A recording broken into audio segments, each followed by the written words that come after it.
sounds like this is working. So we have here a very distinguished panel of authors. We were a few seconds late coming up on stage because they couldn't stop talking. So I feel very confident that we're not going to have any awkward pauses this afternoon.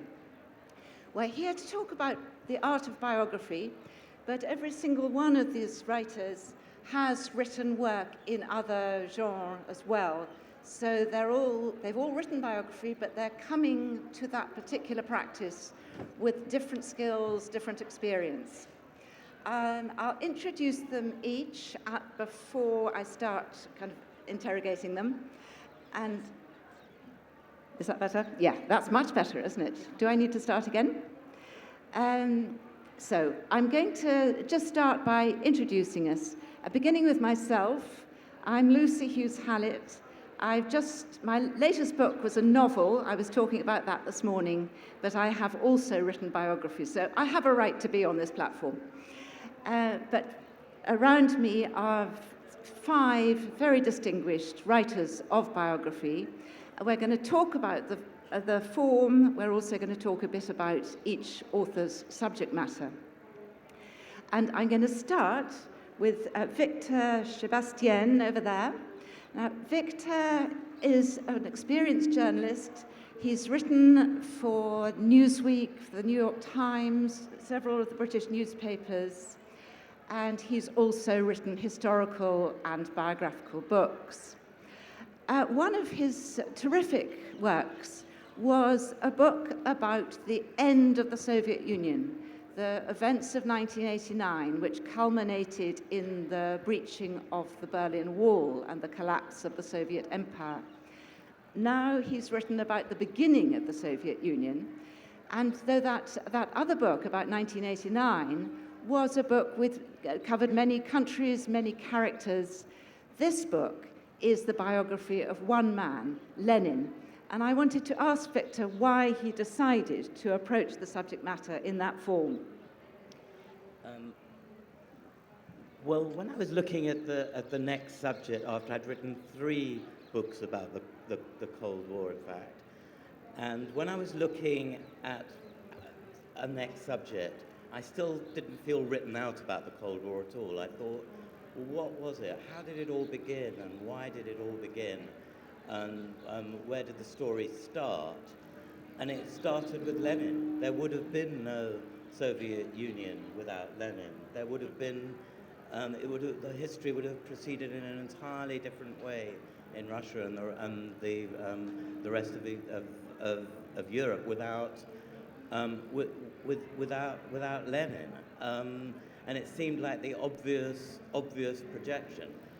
And also I was really interested in this man. How did a man who for most of his life was in exile... Sorry for interrupting, but if you can take the mic a little closer. Yes. Yeah, here. Oh, here. sorry. Yeah. I kept thinking, well, how did one man who was in exile in Western European cities with 12 followers most of his life and sat in libraries, how did he eventually change the world and take over one of the largest empires in the world? And to me, as a storyteller, as a journalist, this seemed like an amazing story. How did it happen? What was it about him? And the state he created, the Soviet Union, which lasted 75 years and spawned other states modeled upon it, was very, very much in this man's ascetic, intolerant image. So it seemed like the obvious story to tell when I looked at the Cold War. Why did it begin? How did it begin? I loved your comment when you're talking about Lenin's sort of courtship of his wife, when you say that a lot of men who wish to marry someone are likely to tell that woman, I'm going to change the world. It's usually not true, but in Lenin's case, it really was. But it remains a mystery, doesn't it, quite why certain people come to power. I mean, there were other people around. Trotsky, for instance, was in many ways a more charismatic person, a better orator. What was it about Lenin? Well, there were indeed. That, again, when we went into the story, and there were lots and lots of Russian revolutionaries between 1870 and 1917. There were lots of other revolutionary groups. Most of them would have been very happy, most of these people would have been very happy to sit in a cafe on the left bank talking about the finer points of doctrine. Lenin was serious about it.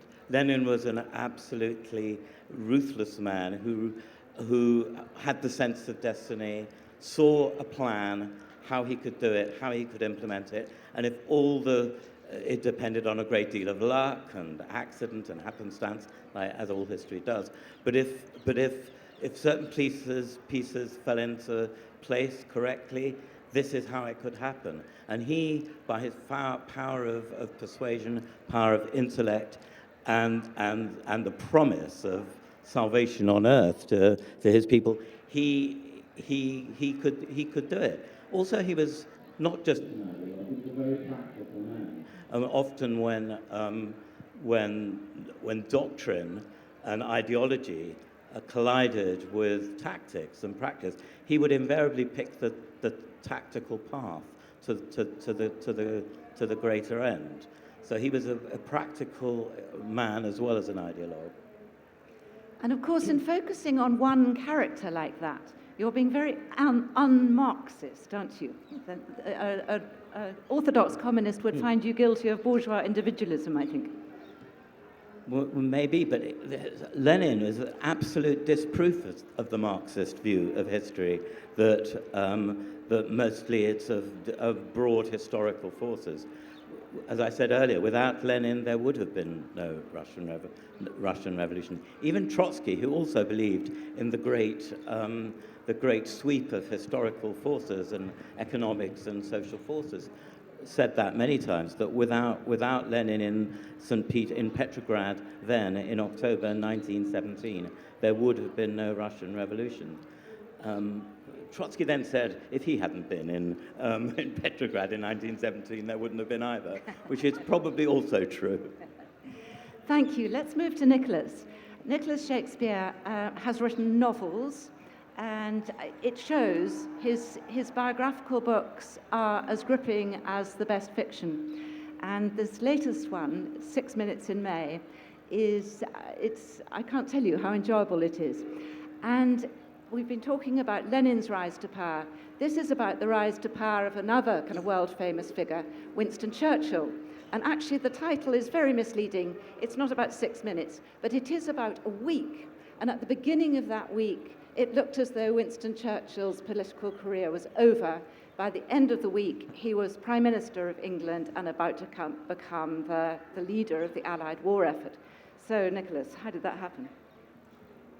Well, I'm a novelist who's trespassed with some care into history, and I used as an epigraph for this book a statement by Neville Chamberlain, the Prime Minister, who wrote after the death of his cousin in 1918, "Strange how we do not fully realize men's characters while they are alive."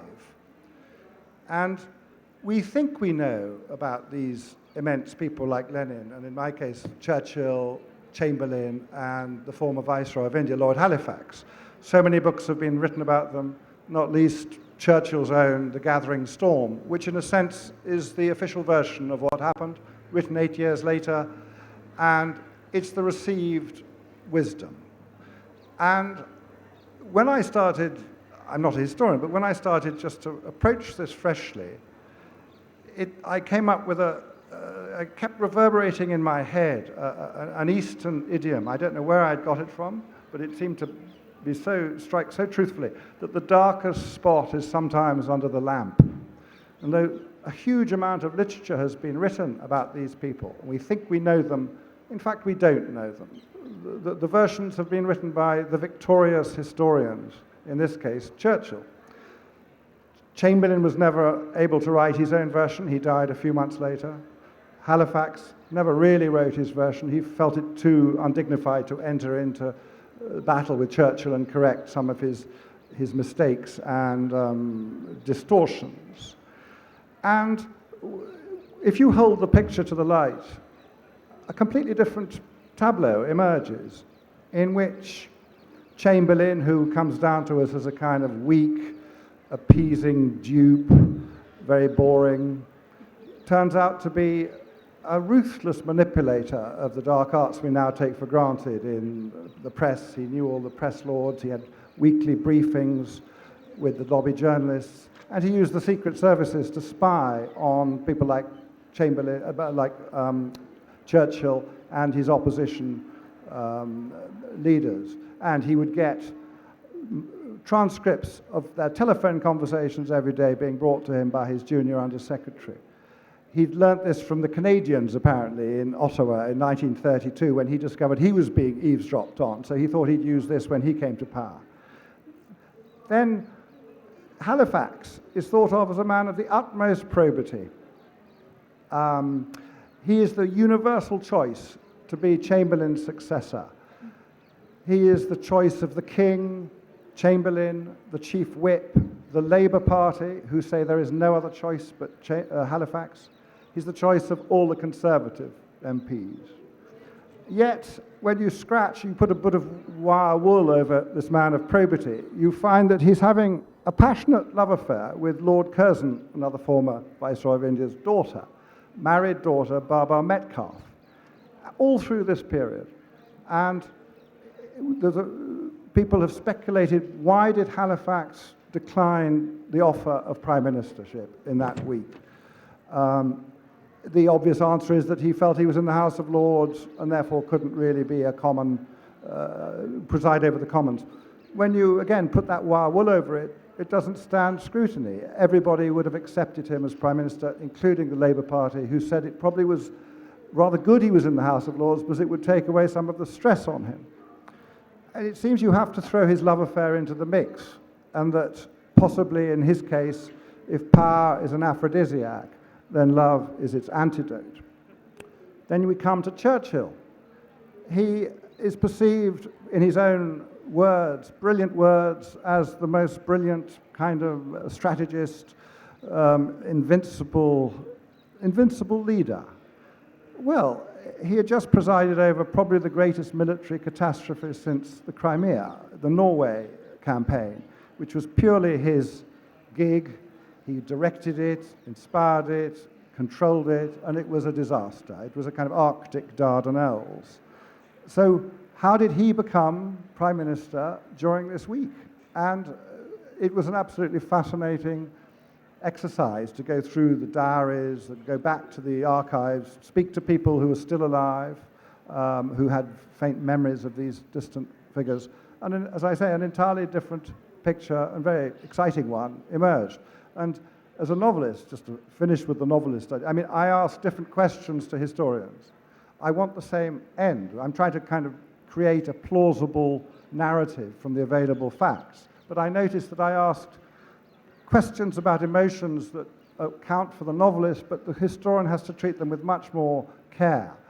And so, in two examples, why did Churchill cling on to this northern Norwegian port of Narvik against all strategic advice, against every military advantage to him?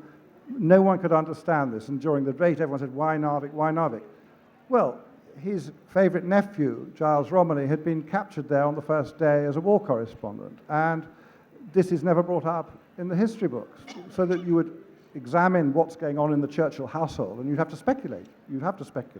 But it's important to bring that into the mix of why these decisions were made, just as it's important to bring in Halifax's love affair with Barbara Metcalfe. So I think it was exciting to use the arsenal of the novelist to try and, nothing is invented, but to use some of the questions the novelist asked to refresh this kind of look at a very familiar part of history. And very brilliantly he does it. I recommend the book enormously.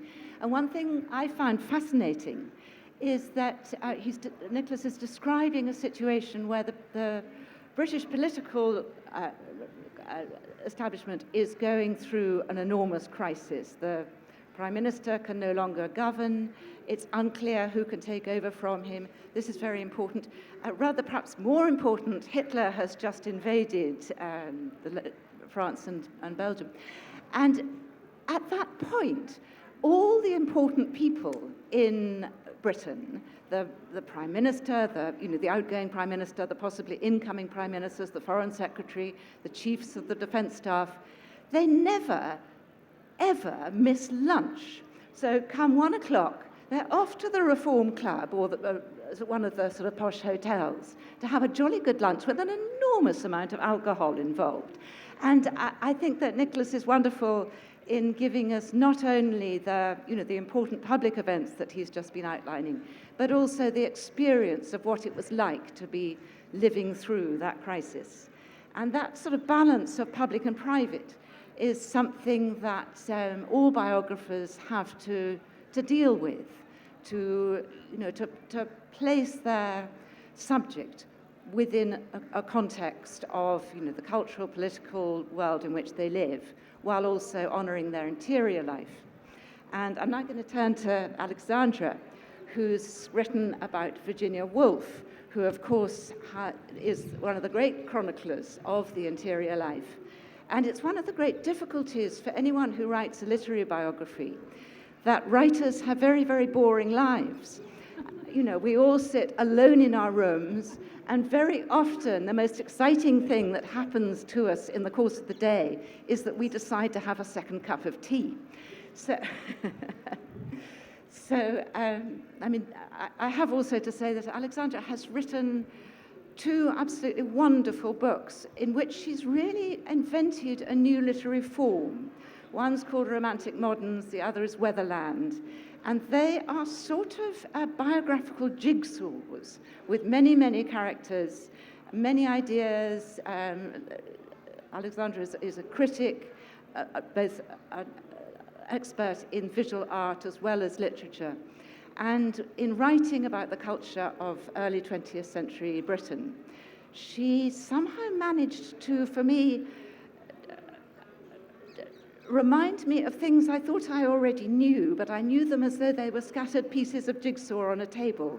And she brilliantly puts the jigsaw together so that suddenly there is a real, exciting, illuminating picture there. But so, Virginia Woolf, obviously she's a hard act to compete with because she wrote so brilliantly about herself. She certainly is. But one of the reasons that it was so thrilling to have the chance to write biographically about Woolf, which I would never have put my hand up for had I not been commissioned to write a short life in about 40,000 words. So it was under control, so I could have a go.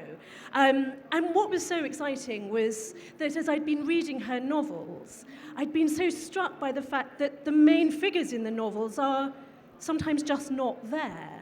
In The Waves, we have these 6 characters all living around a central person, Percival, whom we never meet. We've got a negative space in the middle. Jacob's Room, which is one of my favourite novels in the language, and should be about Jacob. It is about Jacob. It's a great biography of someone called Jacob. But it begins with a little boy running across a beach saying, "Jacob, Jacob, where is he? Where is your subject?" And we spend that novel with a sort of fictional biographer of Jacob looking for him. We go to Cambridge when he's an undergraduate, have a little look round his room, but Jacob, no, he's off having dinner. So all we can do as the biographer of Jacob is to see what's on his desk, what are these invitations on the mantelpiece, what can they tell us? So I was terrifically interested in Woolf's ways of feeling around the edges of a life. Perhaps you don't look directly at the person. In fact, she says that as soon as you look at the soul directly, it escapes. But you turn around and you look at the animals in the zoo, and life comes flooding in. So I wanted to get at that indirectness. And I also wanted to honour her great questioning of what matters in a life, what is big and what is small. I was very aware with Woolf that there are some major stories you need to put in. You're going to need to talk about the deaths that come earlier in her life, her mother's death, her brother's.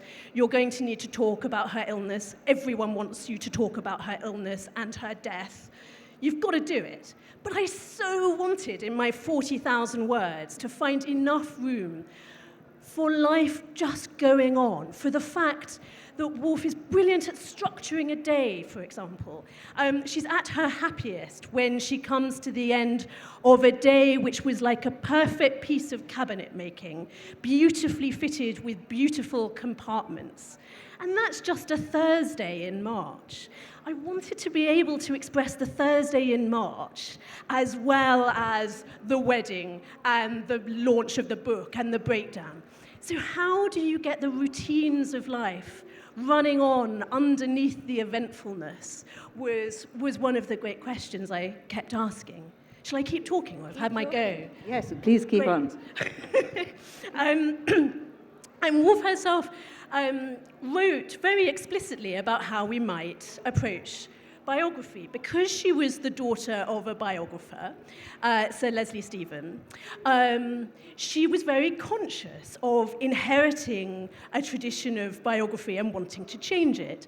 But she inherited many traditions in a sense, in that her father was the editor of the Dictionary of National Biography, and so was writing short lives in alphabetical order of great men. And having a father sitting in the room upstairs, alphabetizing the great men of empire, was certainly enough to make Woolf think, who gets a life? Who is fitted into the alphabet here? Could I write about the cleaner? And indeed, if we're going to write the life of Carlyle, are we going to talk about his breakfast as well as his writing? So what goes in? But she also inherited the enormous multi-volume Victorian hagiography. And she is intent on saying that we get so much from the Victorians. They know how to tell a great anecdote, but perhaps too they smooth things over. Perhaps those biographies become so heavy that they're like the waxworks in Westminster Abbey. And when Woolf's friend Lytton Strachey writes Eminent Victorians, his very short lives of those Victorians who had previously been given 24-volume lives, it's a great moment of liberation. And so I took heart from that with my 40,000 words and thought, yes, we can see things briefly in glimpses and from odd angles. And one of Woolf's great insights is that if you hang a looking glass from an unexpected angle, you may be able to show us something new about a life. And so she writes a short biography of Elizabeth Barrett Browning, except that it's couched as a biography of her spaniel. She writes the life of a great Victorian poet by giving us the dog, Flush. And what does he notice? The carpets, what's cooking for dinner downstairs, strange man in an overcoat coming to the door, Elizabeth seems interested. We get it from a different view in the mirror. And so she's so fertile in suggestions for how we might tell each other's lives, I think. Thank you, that's wonderful. And Alexandra, I think we'll be talking about Virginia Woolf again tomorrow, won't you? So. Oh yes, Orlando tomorrow. Juliet Nicholson and I will be cross-dressing for Orlando. Good. I'm going to turn to Indira now. Indira Petersen is a professor, cultural historian. She's written about dance, she's translated poetry, but this book that she's going to be talking about, which is coming out later this year, I think, isn't it, is focusing on an individual. We've talked about people who changed the world, Lenin, and perhaps you could include Winston Churchill in that. People who changed the world by political action or by military action. But there are other ways of changing the world, by altering the culture. And I think that would apply to your subject, wouldn't it, Sir Fuji? So please tell us more about him. Well, delighted to do that. I would begin by saying that it's very interesting and complicated to write about someone whose name, at least today, nobody's ever heard of. You say, you can just say Lenin or Churchill, and you have a biography and everybody will buy it. But my biography is called Sir Fuji of Tanjore, and you'll say, who was that? The subtitle, I hope, explains a little. subtitle is Enlightenment and Princely Modernity in Colonial India. And each of those words is important. There is an enlightenment, a kind of flowering of knowledge and arts and so forth. And there is princely modernity, that he was a king and he went into modernity in this way. I chose Sarfoji to write about Sarfoji, who was ruler of a tiny, tiny kingdom in the far south of India in the peninsula. It had been a larger kingdom, playing a very important part in the growth of South Indian culture. In fact, it is the Kaveri River Valley, the rice bowl of southern India, and the richest node starting as early as the 1st century and coming all the way into the 20th. I had done earlier work on the 6th, 7th, and 8th centuries, and then I decided that I would like to see what changed in southern India through literature and culture, and I looked at the longue durée, and I got to the 17th century when there was an extraordinary flowering of the post-Vijayanagar warrior kings who took over. They came, they spoke a different language. Language plays a very important part in this because this is considered to be the Tamil country. And these warriors who came were Telugu speakers, but Sarfoji, whose biography I'm writing, was actually a descendant of the famous chieftain, the Maratha chief, Shivaji Bhosle. He was a relative of Shivaji Bhosle. And my question was, what are the Marathas doing in southern India and how did they fit in? And how is it that suddenly in the 19th century, in the early 19th century, there is an even greater flowering in dance, music, poetry, literature, all kinds of institutions of modernity, as well as traditional activities. And everything focused on Sarfoji. His face was everywhere, his paintings are everywhere, and he was also globally known. Many would not know that Edmund Burke had actually defended Sarfoji's father Tulaja in the British Parliament, saying that the Nawab of the Karnataka should not be taking over Tanjore. But within a short while, by 1798, Tipu Sultan had been defeated, the Mysore wars were over, the British had taken over India, and Sarfoji was deprived of his kingdom, given only the little city and the fort of Tanjore, and it was there he did something extraordinary. That's why I'm writing about him. And what he did was this. He had accidentally received a European education for about 3 or 4 years in Madras through the British Aegis. They were supporting him for the throne so that they could use him as a puppet king. And you know the stereotype of the Maharajas whom the British were manipulating in the colonial era. So they thought, well, good little obedient Sarfoji will sit in his little fort and he won't disturb us because he has no political power, no army, nothing. So Sarfoji decided, he had a very good pension though, and he put it to very good use. He quickly, immediately, within 1 year, by 1800, not only did he start all the great artistic programs for, it was like Florence in the Renaissance or Vienna during Mozart's time, opera, drama, dance, beautiful manuscripts, 40,000 manuscripts in his grand Sanskrit and Indic library.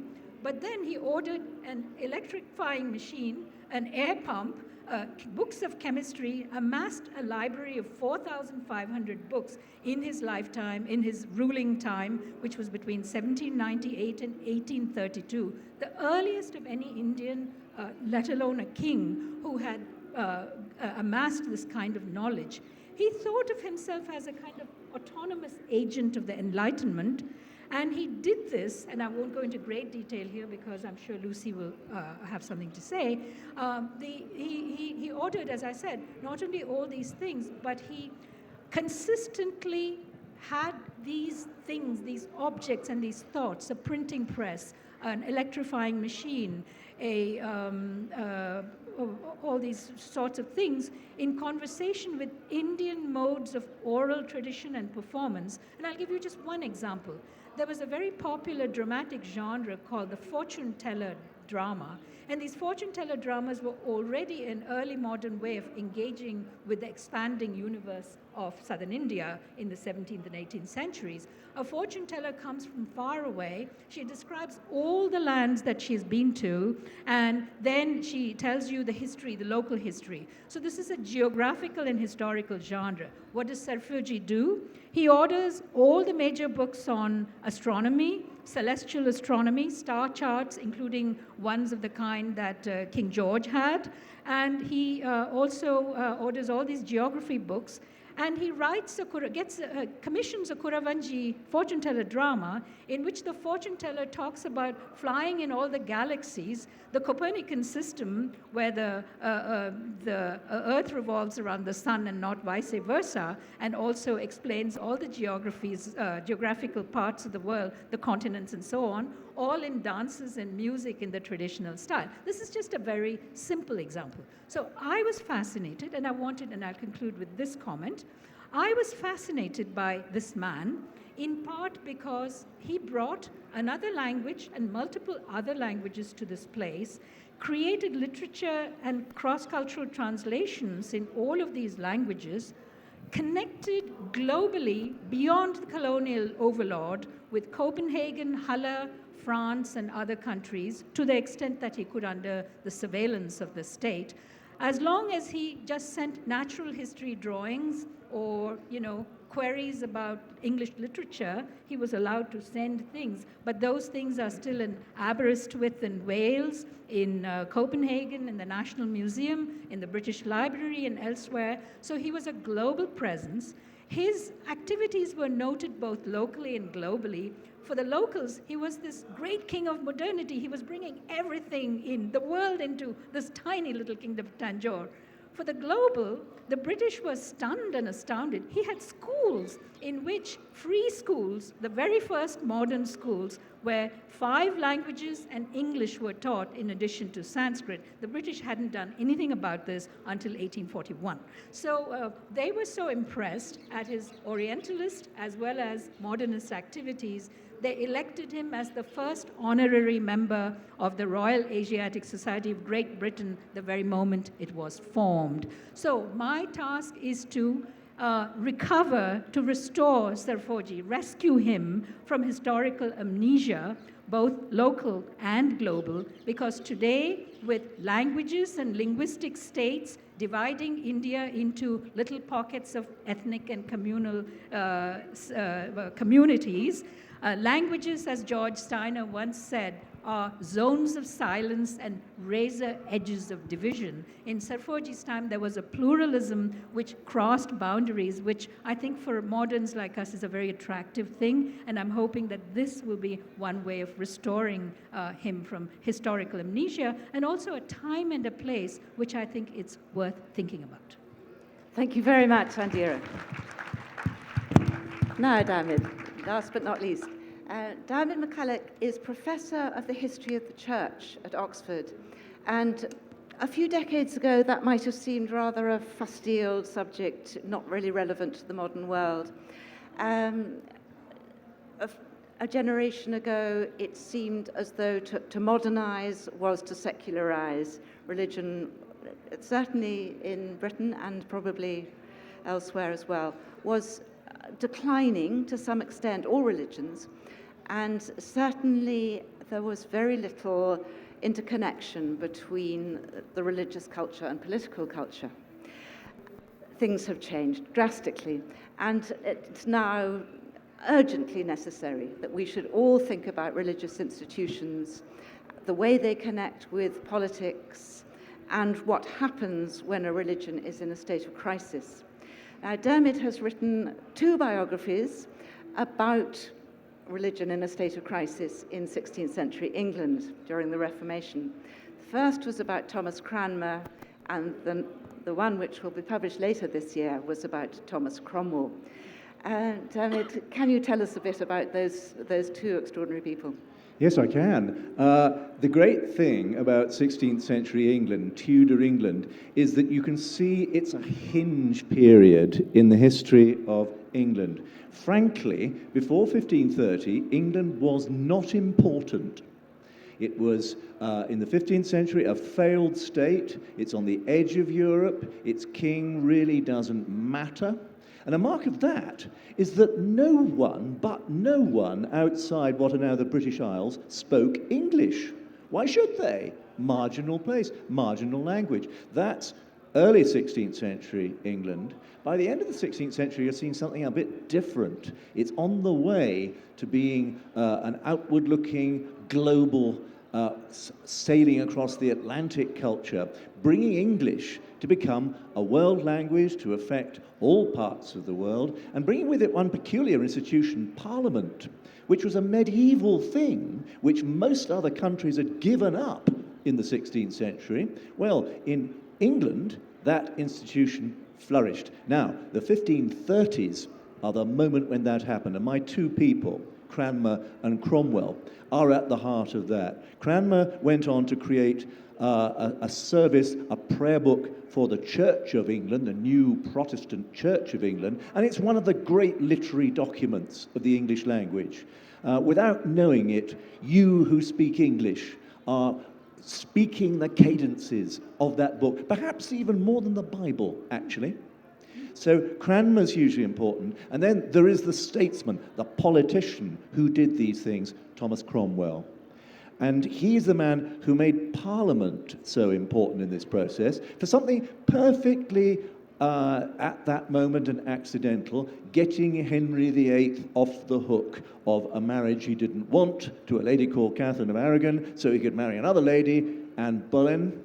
And in the process, because the Pope, among others, did not like this act of spite and betrayal of Catherine, he had to break England's link with Rome, the Pope. So England, long story short, became a Protestant country. Its empire was a largely Protestant empire, and Cromwell was the man who engineered this break with Rome. That's why he's so important. But can I just say a wee bit more about the man himself? That the strange thing about both him and Cranmer was that you wouldn't have heard of them at all until they were 40. That's extraordinary in the 16th century. Most people are dying around the age of 40. Well, these guys started their careers sort of 1529, 1530, and then Cromwell had this extraordinary comet burst of a career. He's executed 11 years later, 1540, but in that time, he did so much. And I just think that's fascinating to see how a man's career can be intertwined with the structure of a nation in that way. And something that all of you biographers have to deal with is the balance, keeping a balance in your books between the public and the private. And Cromwell's life touched the public life at every point, didn't it? So you're having to describe a very complex political scene at the same time as narrating his life. Oh yes, and all sorts of terrible jargon, historical terms like the supplication against the ordinaries. I won't even bother explaining what that is, but if you don't understand it, you won't see what the politics is all about at the time. So the career has been read as a public career. But what I've found fascinatingly is that you can actually excavate the man and find the personal story. One thing is he loved his son. Sounds obvious. We had one son, his two daughters died, his wife died also, so he's left a widower with one son. He adored him. And his career is sort of centered on getting this boy, Gregory, into the limelight, and he did, because the astonishing thing, which no one has ever really commented on before, is that little Gregory was married to King Henry VIII's sister-in-law, a lady called Elizabeth Seymour. Now, isn't that amazing? Cromwell was the son of a brewer from Putney. And those of you who know Putney, honourable place though it is, it's a place of no importance, in a land of no importance in the 16th century. And this brewer's grandson married the king's daughter, a sister-in-law. And then people wonder why Thomas Cromwell got executed. He was just too powerful. What if he married the king's daughter? Lady Mary. Could easily have happened. They got on very well. So there is a lot of very personal things to weave into the politics. And we've been talking about the sudden rise to power of Lenin, Churchill, And you brilliantly described the way power can ebb away very suddenly. Cromwell's downfall was fairly abrupt, wasn't it? It was, and that's because really you cannot succeed at the court of Henry VIII. I mean, Enoch Powell, I think, said all political careers end in failure. Well, in the court of Henry VIII, they don't just end in failure, they end on the block. You lose your head, normally, and that's what happened to him. You get to the king's favour by delivering the goods, making sure that government works properly, saving him the trouble. And you have to go on doing that. And the awful tragedy of the career as it spun out of control was that Cromwell could not go on doing that any more than his beloved previous master, Cardinal Thomas Wolsey, could have done that forever. And so he ended up on the block. He had so many enemies, all those upper-class twits who hated him for being a brewer's son and getting to the top. They made sure that when Henry's attention, his affection had faltered, then that would be the end. And of course, you're writing about a period when religion mattered enormously. And it's one thing to recount the events, but it also takes some effort, doesn't it, to enter the mindset of people for whom particularly religious belief was so important. Yeah, I mean, particularly I think for British modern readers, it's really difficult to see that.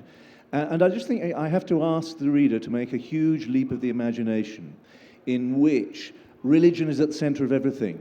You think of things which we would think of as economics or social problems in terms of religion and morality. And the biggest thing of all in your life is what happens to you when you die. And that's what the Reformation was about. And so you really have to explain all that stuff and charm and persuade the reader that these things are basic and important. And of course, people were killing and dying for the sake of their beliefs, as unfortunately they still are. Anyway, so here we have, you've now been introduced to these 5 wonderful writers. And shortly, I will give you all a chance to ask questions, but I'm going to begin a conversation, and please, the rest of you on stage, feel free to ask each other questions as well. But I wanted to start by talking about structure. We've largely talked about content so far, and I think that I remember sort of years ago thinking that, maybe I'll write a biography of Napoleon. Idiotic idea. There are so many books about Napoleon. And I went along to the London Library, which is a wonderful library in London, obviously. And there was shelf after shelf after shelf of biographies of Napoleon. And these were all rather old-fashioned. Many of them were 19th century. And I pulled them out one after another, and every single one began with the sentence, Napoleon Bonaparte was born on such and such a date. And I think that biographers now know they can't get away with being that boring. And I think I want to actually sort of start with Nicholas, because your book is not a birth to death. It's the absolute opposite. You're focusing on a very crucial moment in the life, not the life of one person, but the life of 3 people. So this isn't unheard of, but it is against the trend of biographical writing. And tell us about that. I had written a biography of Bruce Chatwin before, so I'd done the cradle to grave. I think there's always a moment in people's lives which you think explain them. I'm sure all the biographers here, Virginia Woolf, Lenin, Cranmer and Cromwell, have a moment at which something goes back to that. And so with each of the 3 characters, Chamberlain seemed, in the middle of the war, the first months of the war, Churchill invites Chamberlain to dinner. And though they'd been colleagues and had known each other for 40 years, and in a sense, Chamberlain allowed Churchill to come into power in 1924 when he did not accept the Chancellor of the Exchequership and let Churchill come in. Despite 40 years of knowing each other, they had never once had dinner together. And if you look at that moment, it's when Churchill invites Chamberlain and his wife to dinner at Admiralty House. The war's been going about 2 months. And for the first time in his life, Churchill learns that Chamberlain, as a young man in the 1920s, had spent 7 years on an island in the Bahamas called Andros, trying to grow sisal for his father, who was the only man Churchill was probably ever afraid of, and who himself had got Churchill into Parliament for the first time in 1900. And Chamberlain tells Churchill at this dinner around a little table that he had 250 workmen, black workmen, and he would sing patois with them. Chamberlain had smoked cigars before Churchill. He discovered them in Cuba before Churchill. He built walls with his hands on this island before Churchill. Chamberlain, too, had not been to university like Churchill. He had an American mother-in-law. Suddenly you have amazing connections between two men who we are taught have nothing in common at all. And Churchill is watching Chamberlain talk about these 7 years, trying to grow sisal for his father. A disaster.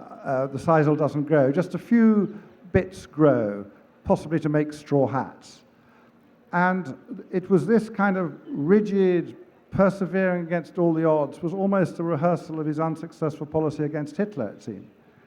Anyway, I was fascinated by what happened to the sisal, and Chamberlain on Andros shot some birds. He was a passionate collector of wildlife, and he shot 49 birds from the Bahamas and sent them back to the Natural History Museum in London, rather like W.H. Hudson would send to the Smithsonian from Argentina. And I thought, I wonder what's happened to these birds. So I did something I suspect historians wouldn't do, but the novelist in me or the journo in me was excited. I rang the natural history in Tring, and I said, do you still have Chamberlain's bird collection? They said, yes. We'll bring it out for you. I go down to Tring. The Dutch ornithologist in charge has never heard of Neville Chamberlain. He brings out these birds, and he says they've been incredibly badly stuffed. Chamberlain was an amateur taxidermist. And he opens up the belly, and he says they've been stuffed with something, it looks like sisal. And suddenly, I'm looking at the fruit of 7 years' work in the Caribbean. The only use to which this sisal was made, which lost his father millions, was to stuff 49 dead birds which have never been put on display. Something that told me about Chamberlain. I don't know what, but it kind of brought him alive for me. And it brought him alive to Churchill that evening when he talks about his life as a sisal farmer in the Bahamas. So that seemed to kind of push away all the need to talk about Chamberlain's upbringing and school and things. So I concentrated on a scene like that. And quite right too. I think that your narrative is so lively for that reason. You need the telling anecdote, the illuminating detail, as much as you need the bigger picture. And Victor, you were dealing with fantastically complicated world historical events, but you also keep bringing your story back to Lenin's personal life, don't you? I do, but I begin it with the day of the revolution, and it has been said that it's a brilliantly orchestrated putsch that was incredibly well implemented. But basically, it was just a series of accidents, and it might have been so completely different. But for this, but for that, but for a whole series of other things, there wouldn't have been a revolution that day. It wouldn't have happened that day, and it just struck me that all these events were going around. But if it had gone the other way, there wouldn't have been a 600.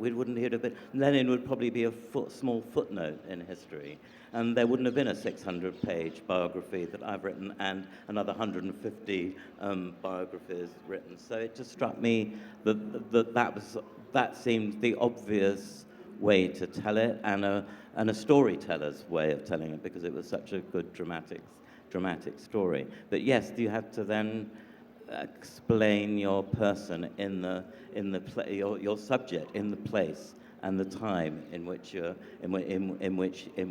lived, and the kind of person in which he lived, in which he was, and that story of that day brought out all about Lenin. A thoughtful man, but a man of action. And all the way through it, as it was going on, and the people around him, he thought were letting him down. There he was saying, "Well, if you don't get it done, I'll shoot you. You'll be shot." And that got Lenin, to me, in perspective, and it seemed an obvious way of doing the biography, rather than starting with he was born in 1870. Yes, and you said to me in the green room beforehand that you thought you used the phrase ménage à trois about 30 times as often as you used the phrase dialectical materialism. So yes. So I think unlike some of the those 100 biographies written before of Napoleon, whatever. I feel I've got a job as a storyteller, as a writer, to entertain and as well as to inform, and you've got to keep the reader reading it. Yes, and of course that doesn't mean that you have to lose sight of your serious objective. You can Of you course can be not. entertaining. I as hope well I've as- done that yeah. without trivializing it anyway at all. You get all the politics, but I don't know how you can accurately describe even the great men without knowing trying to grasp with who they are and in other ways, and present them. Well, what were they like in other ways? Lenin might have had thousands of people, millions of people killed, but in personal relationships, for example, he was an upper-class gentleman who behaved with impeccable manners. I think it's rather important to say that. Another problem that most biographers face is the difficulty of selection. And Alexandra, to write a short book about Virginia Woolf must have been very hard indeed. Anyone could write a long one. But how did you decide what to leave out? Because that's always so difficult. Well, this connects actually with what I was thinking in relation to structure, because I think I wanted to go up to Woolf and say, how are you making sense of your time, your pockets of time, the periods of your life? And so I took my cues from her. Each new year, she would write a diary entry and say, where am I? What's been important? And I think I was very much wondering about my own life in relation to her and thinking, gosh, I ought to come up to more benchmark points and do more summing up and thinking, gosh, this is the time when I must start working harder. And as she gets older, she wants to work harder and harder in order to resist age. And so I was very conscious of her reaching these decisive moments. And so I used those. But I also wanted to give a sense of chronology. And as I said, I wanted to have the Thursday afternoon, and I also wanted it to be possible to sense the way that two contiguous events, which aren't obviously linked, tell on each other. So in the most minor way, I wanted to be able to show that when you suddenly saw a speeding up in her letters, it might be to do with the fact that she'd just bought a car and was seeing the world at 50 miles an hour and falling into a ditch, rather than her usual walking pace. And she never writes about that. But because I'd been reading chronologically, because I'd read everything from a single day all at once, you could see the links. And so in order to get in a little bit about the car, or about how she said she's the happiest woman in London because she had a hot roll for breakfast, I had to leave out whole novels. I had to leave out love affairs. And I just have to trust that there are many accounts of her life. There are 6 wonderful volumes of letters. And I think sometimes you do have to select the thing that glows. And why does it suddenly come alight? Why does Charles Tansley, holding Mrs. Ramsay's handbag, suddenly feel himself electrified because he had hold of her bag? He doesn't need to write a whole life of Mrs. Ramsay. It's just that one moment. And so I had to trust in the one tiny illuminating moment with a hot roll and make it speak. And of course, another problem for biographers is that most lives have boring bits. In many cases, it's the old age and decline of the subject. With Thomas Cromwell, you didn't have that problem because, poor guy, he didn't he didn't get old. But I thought you did very well in moving quite swiftly through his early life, because of course the exciting bit starts once he comes to power. Well, it's also partly you haven't got the sources. His archive is huge, but it really started when he became not a public figure, but a man of business, and that he about 30 by then. So really, we don't know the early life, and that's intensely frustrating, because here's a guy who's a brewer's son from Putney, who suddenly becomes one of the best educated people in England. He went to Italy as a teenager, and he came out knowing Italian, French, German, Latin, bit of Greek. And that's extraordinary. And he went on to behave like not a gentleman, but a nobleman. And all that is lost. And all you can leave the reader with is the hope that some archive will emerge. But this is 16th century stuff. It's very unlikely we'll ever know. And of course, that's one of the sort of exciting things about biography. There are things that we cannot know. Nicholas and I have both written fiction as well. So, in fiction, you can make it up, but when you're writing biography, you really shouldn't. And I think those areas of mystery are they're intriguing, and of course they reflect our experience of the people we know. I mean, your nearest and dearest, your family members, your partners. You don't know them from top to bottom. And Indira, I mean, there must be a lot about Savojji that is unrecoverable. Yes and no. I decided to structure my book around his great intellectual projects, in part because under the surveillance of the British government, there was his letters and everything was so heavily censored, and they had so much to do with political matters and his relationship with the resident and so forth. His voice comes through there, but it comes through far more clearly in the palace records and in the letters that he sends to various people when he's procuring a printing press, for example, from England. This is the first Sanskrit printing press in southern India, and he prints the first Sanskrit classics alongside the first Marathi translation of the entire Aesop's fables of Samuel Croxall. So the question that I would like to ask, and they are used as textbooks in a school, so I want to know about what's he doing with Indic knowledge systems, what are his intentions, and when you look at the palace records to see, and the letters, you get the sense that he intends these things, and this is his vision, and I see them as his fullest personal expression that one could possibly get under these colonial surveillance circumstances. And so I focus on that, but there are also charming pieces, like the first thing he did was establish a great almshouse where orphans and others could get free schooling. It was built like a palace. This was a tradition in the Maratha kingdom to have almshouses where travelers could come. They're going to pilgrimage places and they can come and stay. But in his almshouse, people could stay, go to school, be boarded, study English and 5 Indian languages and Sanskrit, and get a job somewhere. Now, this is one thing that's very interesting, but the other thing, the charming personal touch, is that although he had 2 wives and several concubines, this was his first great romance. It was the Taj Mahal of Sarfojji.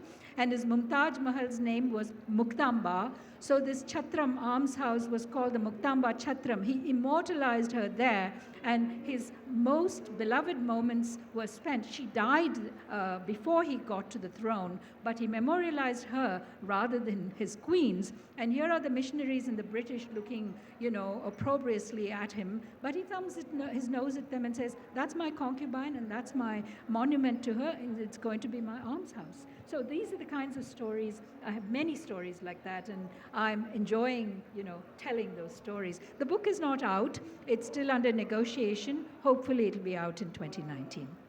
Thank you very much. We now have 1 3/4 minutes for questions from the floor.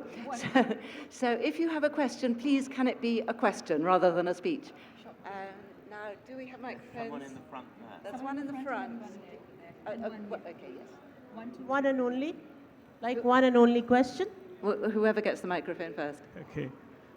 My question to all of you is, how much of your life have you spent learning about somebody else's life? So, the man hours you really put in, and do you read all the other biographies before you sort of do that? Second question is, only one. has it changed you as a person, knowing another life very closely? I hope this doesn't sound pompous, but I feel that Woolf falls in for me the bits of life I don't have. I don't have any cousins, so I sort of adopt Woolf's. I understand my own life through her. She gives me the imagery for thinking about the way friends come together. So I don't think of dividing my life into reading hers and living mine. I kind of live mine through her, which I think probably only happens with the first writer you fall in love with. But for me, that's Woolf. Okay, one very quick you question. can fall in hate with your Okay, subject. in the front, can we have a I microphone? think its time is up. It's rather you wind up with everybody. Okay, sorry everybody. There were so many of us on stage, and they're such good speakers that I didn't want to interrupt them, so you haven't had the chance to ask many questions, but I think we've heard some wonderful comments from my fellow speakers. So, round of applause, please. Thank you one more time. A big round of applause for Alexandra, Diarmaid, Victor, Indira, Nicholas, and Lucy for such a lovely session. I know we had a lot of stories, so sometimes, it's much better to listen to them than, just questions and answer. But thank you for being here. Read the Tomorrow books and send the morning, questions. we'll be here again with our 4th day. It has been lovely, 3rd day. The authors have been wonderful. The sessions have been wonderful. So good night.